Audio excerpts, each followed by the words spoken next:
I still remember the view from that boardroom like it was yesterday. 34 floors above downtown Austin, glass windows on all sides, sunlight pouring in. Everything was polished, the table, the conversation, the future. I had spent 2 long, brutal years working toward this one moment. Sleepless nights, back-to-back flights, weekends buried in research and negotiation calls. And it had finally paid off. This wasn't just any deal. It was historic. A $56 million merger between Skynova Systems and Havencore Dynamics, two giants in the tech world. And guess who made it happen from scratch? Me, Marcus Reed. The guy no one took seriously in the beginning. The guy who turned coffee runs into million-dollar conversations. Everyone was there. The clients, the lawyers, the VPs, we were just moments from sealing it. All eyes on me as I prepared to send the final contract file. And then, my phone buzzed. I looked down, expecting a good luck message, or maybe a call from my assistant confirming the follow-up media brief. But instead, I saw a text that stopped the entire world around me. Your employment has been terminated, effective immediately. Please return all company property by the end of the day. That was it. No explanation. No warning, no human conversation. After everything I had done, just a cold, emotionless message. I didn't even have time to react. Everyone around the table was smiling, nodding, shaking hands, completely unaware of what had just happened on my screen. I felt like I was watching the scene from outside my own body. But what they didn't know was that this wasn't a loss for me. It was the beginning of something they couldn't undo. Because the moment I clicked send on that file, I knew what was coming next. That contract, the one they thought would make their company millions, didn't have their name on it anymore. It had mine. I had already restructured the paperwork days earlier. The receiving party wasn't Valor Bridge Capital, it was Vanguard Delta Holdings, my own company. Legally registered, fully legitimate, and silently waiting in the background for this very moment. And the next morning, I woke up, made a cup of coffee, and opened my business banking app. There it was, $56,000. Not a cent less, straight to my account. No drama, no lawsuit, no fight. Just justice. My name is Marcus Reed. I'm 38 years old, and up until that morning, I was a senior corporate strategist at Valor Bridge Capital in Austin, Texas. I wasn't born with a silver spoon or Ivy League connections. I built my name the old-fashioned way, by outworking everyone in the room. When I first joined Valor Bridge, I was just another number in a long line of analysts. No fancy title, no corner office, just a worn desk, a used laptop, and a head full of ideas. I didn't speak much back then. I listened, I watched, I studied the power dynamics, the personalities, and the pressure points, and when the time came, I made my move. This deal, the one that changed everything, wasn't handed to me. It wasn't assigned by management or passed down from some executive. I chased it. I made the first call. Skynova Systems was in the early stages of expansion, and I knew they were the future of cloud infrastructure. On the other side, Havencore Dynamics was bleeding innovation, but had the talent and drive. I saw what others didn't, that these two companies, if brought together, could disrupt the entire tech space. So I started building, quietly, carefully. Over 2 years, I worked behind the scenes, flying between cities, sleeping on airport chairs, eating drive-through dinners at midnight. I missed birthdays, I skipped vacations, but every sacrifice pushed the vision forward. I brokered introductions, drafted projections, and spent nights rewriting financial models until my eyes burned. There were weeks I didn't know what day it was, only that progress was happening. But that's the thing about corporate life. The higher you climb, the more invisible you become. No one noticed the hours, no one saw the strategy, but everyone was ready to smile when it worked. And now, it had worked. We were at the finish line. That morning, I walked into the Valor Bridge boardroom with a suit freshly pressed and a mind laser-focused. The room was buzzing. Legal teams in one corner, executives from both companies checking their notes, coffee cups steaming, sunlight beamed through the floor-to-ceiling windows, casting golden light across the mahogany table. I sat down, opened my laptop, and placed the final contract beside me. The numbers were clean. The language was airtight. The merger between Skynova and Havencore would be worth $56 million, and I was the architect behind every dollar of it. The pressure was thick. Everyone was watching me. My heart pounded in my chest, not from fear, but from the weight of it all.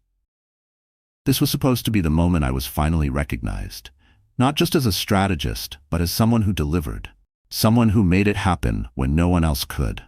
And as I looked around the room, I didn't feel pride. I didn't feel excitement. I felt something else, something colder.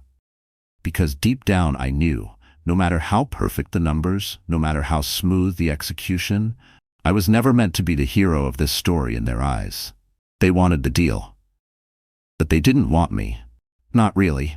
And as I reached for the contract, seconds away from sending it off for signatures, that's when my phone buzzed. Just as I was preparing to send the final file, the room hushed.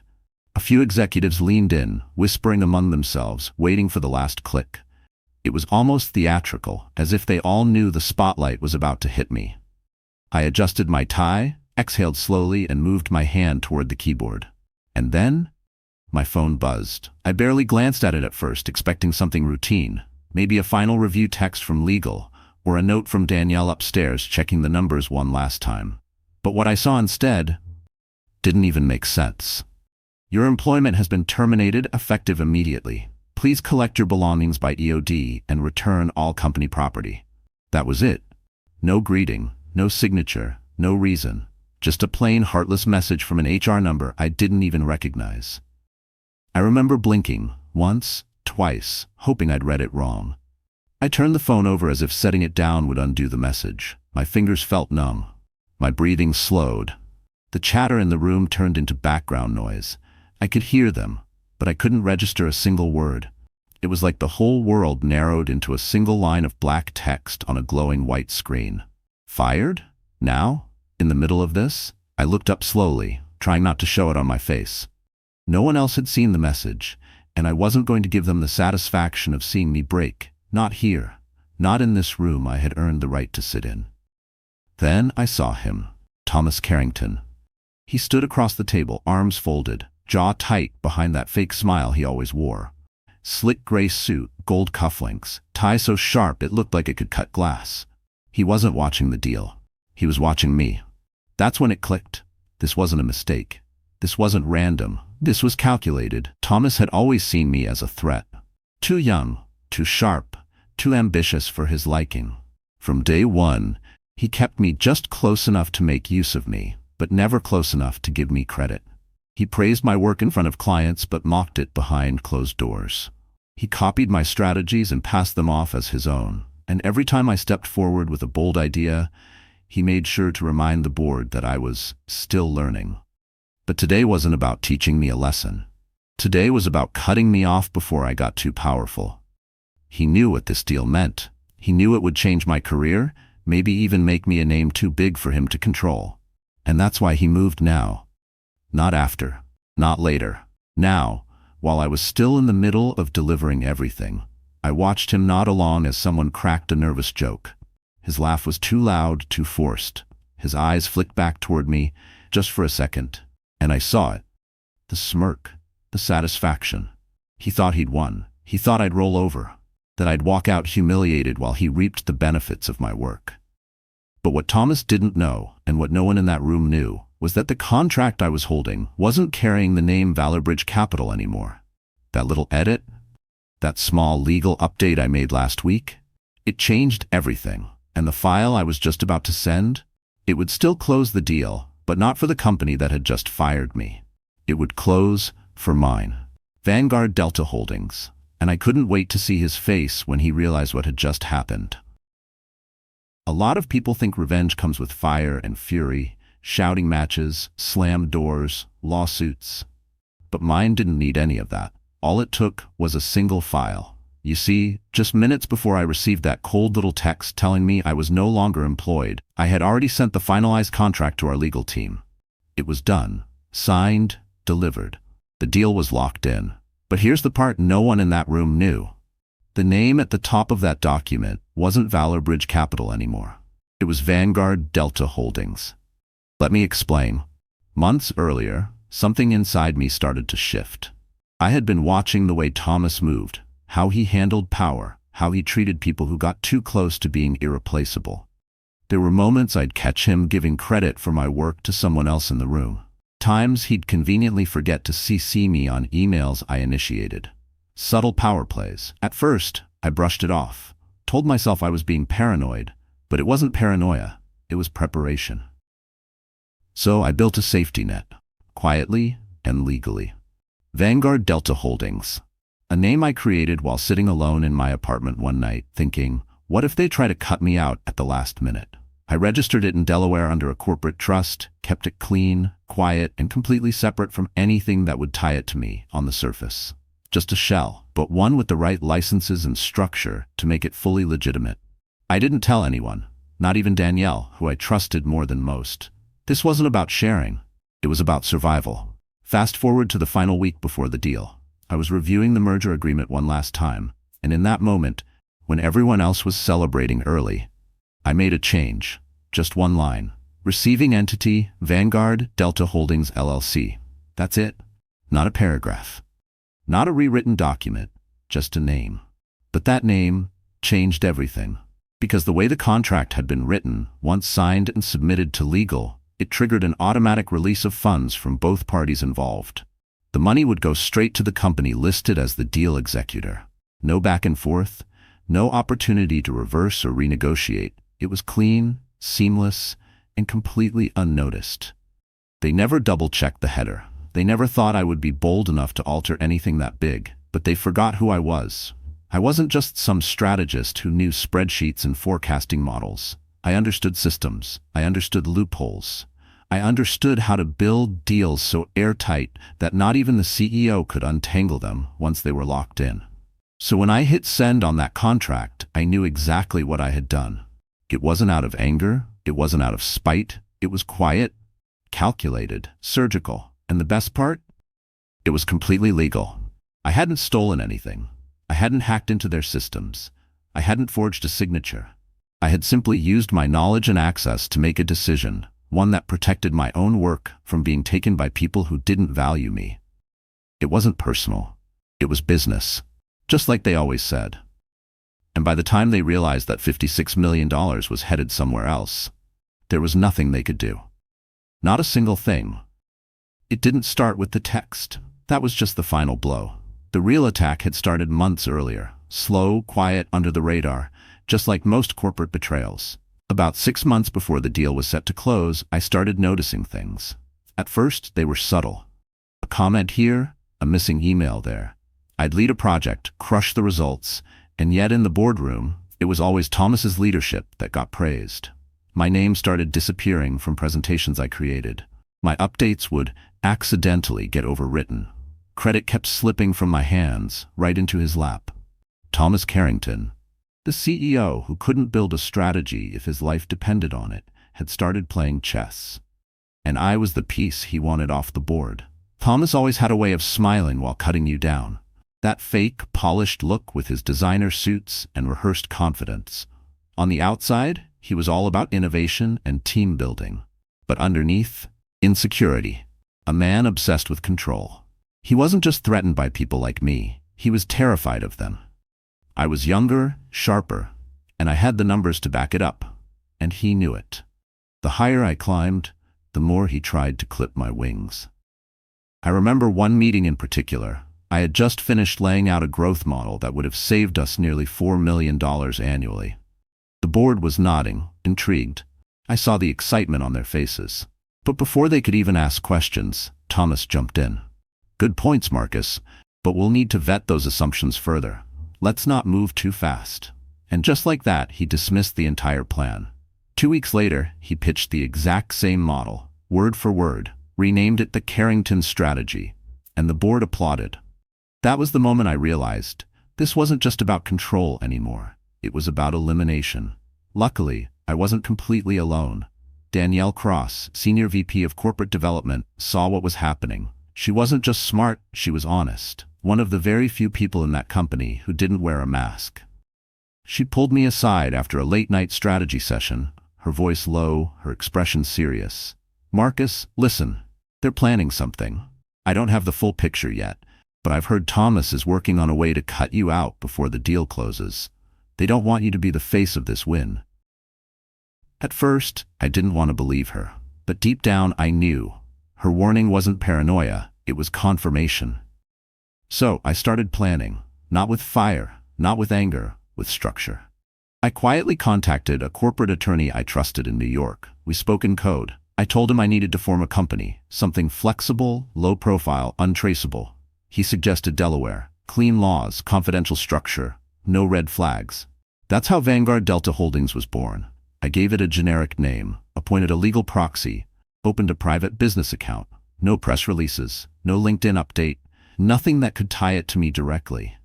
It was invisible, just like they wanted me to be. But here's the irony. They thought they were erasing me. They were actually giving me the perfect reason to step into my own power. By the time Thomas started spreading rumors, calling me difficult to work with and not a team player, I was already 10 moves ahead. He painted me as uncooperative in executive meetings, said I was withholding updates, refused to CC me on key memos so it looked like I wasn't doing my part. People I'd worked with for years started treating me differently, like I was the problem, like I didn't belong. That's how it works in corporate games. You don't get stabbed in the back, you get erased from the conversation, slowly, quietly, until you're just gone. But they didn't know that every time they tried to push me further into the shadows, I was setting up my next step. Vanguard wasn't just a safety net, it was a launch pad, and the moment they made their final move, I was ready to make mine. I sat there, completely still. Everyone in that boardroom was celebrating, shaking hands, checking their watches, already talking about press releases and victory dinners. But I didn't move, not because I was nervous, not because I was scared. I was still because I already knew what I had done, and now I was watching the show from the front row. I looked down at the contract again. It sat in front of me like it always had, crisp, final, full of promise. But this time, it didn't represent their success. It represented my exit and their mistake. One click, one file, sent. No fireworks, no announcement. I smiled politely, offered a firm handshake to the execs from Skynova and Havencore, and slipped my laptop into my bag. And then I stood up. I didn't say goodbye to Thomas. I didn't even look his way. The moment he fired me, the second he tried to erase me, he lost the right to exist in my line of sight. I walked out of that boardroom with calm steps, not rushed, not shaken, just steady, like a man who already knew the check had cleared. The hallway was long and quiet. I could hear the soft hum of air conditioning and the occasional ding of the elevator bell echoing through the marble walls. I stepped in, alone, doors closed, and then silence. There's something surreal about riding down an elevator from the top floor of a building you just outsmarted. My reflection stared back at me from the silver door. I looked calm, almost too calm for someone who had just been fired. But inside, my heart was thudding against my ribs. Not from fear, from adrenaline, from knowing that something historic had just happened, and no one in that building realized it yet. 34 floors. Slow descent. My phone stayed in my pocket. I didn't check it. I didn't need to. I already knew what I'd done. I'd walked into their kingdom and signed their crown away, without a single word. When the elevator finally reached the lobby, I stepped out into the sunlight. I didn't turn back. I didn't need to see that building again. That chapter was over. They had shut the door, and in doing so, opened a better one for me. That night, sleep was impossible. I tossed and turned, every few minutes replaying the moment in my head. Had they seen it? Had someone double-checked the document and realized the name on it wasn't Valor Bridge? Were they panicking right now in some glass room under harsh lights? But there were no calls, no emails, nothing. The silence was deafening and perfect. The next morning, just before 7 a.m., I sat on the edge of my bed and opened my laptop. My hands trembled, just a little. I logged into Vanguard Delta's business banking account, and there it was, $56,000 transferred, confirmed, complete, no flags, no delays, not a cent missing. I stared at the screen, blinking slowly, not in disbelief, but in quiet awe, not because I didn't believe it would work, but because it had worked so flawlessly. They gave me every tool I needed to win, the access, the deal, the power. They just never imagined I'd use it for myself. That wasn't revenge, that was math. That was logic. That was consequence. They fired me, but what they really did, they gave me everything. I think the moment it all really hit them was when they saw the headline. It was the next morning, less than 24 hours after I'd walked out of that glass tower for the last time. The deal had gone public. All the big financial news outlets picked it up fast. The Sky-Nova Havencore merger was finally official. It was being called one of the most efficient private deals of the year. Praise was pouring in from every corner of the business world. But right there, in bold black letters beneath every headline, was a name they hadn't expected to see. Merger executed through Vanguard Delta Holdings, LLC. Not Valor Bridge, not Thomas Carrington, not the empire they thought they'd control. No, it was me. At first I stayed off the grid. No calls, no emails. I didn't want to see their reactions. Not yet. I booked a first-class seat to Aspen, turned my phone to airplane mode, and leaned back into the soft leather seat. I hadn't been on vacation in over 2 years. And now? Now I had the freedom and the funding to never set foot in that building again. But they couldn't ignore what had happened. Back in Austin, chaos was unfolding. According to what Danielle later told me, the moment Thomas saw the deal announcement, he lost it. Completely. He stormed into legal, demanding to know how Vanguard Delta had ended up in the contract. He accused half the floor of incompetence, started yelling about breach of trust, and even tried to call the Sky-Nova team directly, only to be politely informed that everything was above board and fully executed. Irreversible. Frantic emails started pouring in. The first was from HR. Polite on the surface, but you could feel the panic between the lines. "Hi Marcus, we may need to revisit some terms of your departure. Thomas would like to schedule a call to discuss possible next steps regarding your involvement in the Sky-Nova Havencore transaction. Please let us know when you're available." No apology, no ownership, just the same corporate tone, trying to pretend like they hadn't just tried to erase me the day before. Then came the calls. Thomas called 6 times in one morning. I didn't pick up, left it ringing, let it go cold, let the silence say everything I needed it to. By the second day, word had spread internally.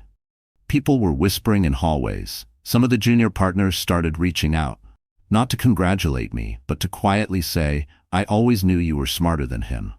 And then came the fallout. The board called an emergency session. They were furious, not because of what I did, but because they hadn't seen it coming. A $56 million deal had slipped through their fingers, and the man responsible for it wasn't sitting at their table anymore. He was on a private balcony in Aspen, sipping espresso and watching the snowfall. By the end of the week, Thomas Carrington was gone, fired. The very same method he used to get rid of me came full circle. A cold, clinical message from the board. No ceremony, no handshake, just effective immediately. Poetic, isn't it? And guess who took his place? Danielle Cross. They needed someone sharp, someone calm, someone who had the respect of both clients and staff. And Danielle, the one who had warned me, the one who watched Thomas tear me down, was the natural choice. She didn't gloat. She didn't send me a smug message. She simply forwarded me the announcement and added one line. "Karma has good taste." I laughed when I saw that. A deep, full laugh. The kind that only comes when life delivers exactly the justice you stopped hoping for. Let them scramble. Let them fix the mess they created. As for me, I wasn't looking back. I had already built something they couldn't touch. And the best part? I never raised my voice. I just raised the bar. People think I did all of this for revenge. That I wanted to get back at Thomas, embarrass the board, humiliate the company. But that's not the truth. I didn't want revenge. I wanted respect. I wanted what every person working hard behind the scenes deserves. To be seen, to be valued, to be treated like more than just a stepping stone to someone else's promotion. But that's not how corporate life works, is it? They wanted my results, not my presence. They celebrated my wins, but ignored the work. They loved the numbers, but hated the ambition behind them. Because ambition, real ambition, makes weak leaders uncomfortable. The truth is, loyalty in a system like that is a myth. You give them your health, your nights and weekends, and the moment they feel threatened by your rise, they cut the cord. No thank you. No warning. Just a cold message from someone in HR you've never even met. So no, I didn't scream. I didn't fight. I didn't beg for my job back. I walked away. With everything. Sometimes the most powerful thing you can do isn't to break the door down. It's to build a better one. And walk through it. quietly, confidently, while they're still standing in the hallway, wondering what happened. Because here's the real lesson. Power isn't in the title they give you. It's in the value you carry with you when they take it away. And when you finally realize your worth, they can't fire you from it. Here's the part they'll never admit. I warned them. Before any of this happened, before I filed the contract under Vanguard Delta, before I walked out of that boardroom in silence, I gave them signs. I sent emails. I raised concerns in meetings. I left memos outlining risks and asking for transparency on key decisions. But they ignored all of it. Not because they didn't see it, but because they didn't take me seriously. They thought I'd stay in line. They thought I was just lucky to be in the room. What they didn't know was that while they were plotting behind closed doors, I was preparing behind mine. Quietly, I started moving. Using legal proxies, I bought shares in Havencore Dynamics, small amounts at first, nothing to raise flags, but enough to matter. By the time the deal was close to final, I was a minority stakeholder. Not a major player. Just enough to sit at the table if things ever shifted. So while they were trying to shut me out of the spotlight, I was building a different kind of power. Not loud, not visible, but real. And when the moment came, I didn't need to fight them. I'd already outgrown them. These days, my mornings are quiet. I wake up to the sound of wind brushing through pine trees, not the buzz of office emails or back-to-back meetings. I live in a modern cabin tucked away in Aspen. Wide glass windows, clean lines, and peace money can't buy, but success can afford. I don't chase deals anymore. I choose them. Clients reach out. People who once ignored my voice now ask for my insight. They don't care about titles. They care about results. And my name? It carries more weight now than Valor Bridge ever did. Funny how that works. I still keep an eye on things, like watching Valor Bridge's stock slowly sink. Their headlines are quiet now. Their glory days ended the moment I walked away. They fired me thinking they were protecting their future. They didn't realize I was their future. And now, that future belongs to me. Because in the end, I didn't just win a deal. I won my freedom. And there's no price tag on that. Revenge doesn't always come with shouting or fire. Sometimes it comes in silence, in calm, deliberate moves, in the quiet confidence of knowing you didn't have to destroy them. Because you built something they could never touch. They thought firing me would end my story. They thought cutting me off would protect their power. But what they didn't realize was, they didn't fire their problem. They fired their future. And I became everything they tried to prevent. If this story hit you deep, if you've ever been underestimated, betrayed, or pushed aside, hit that subscribe button. Because I've got more stories. Real, raw, ruthless. Stories that remind the world, you never betray the one who built the empire.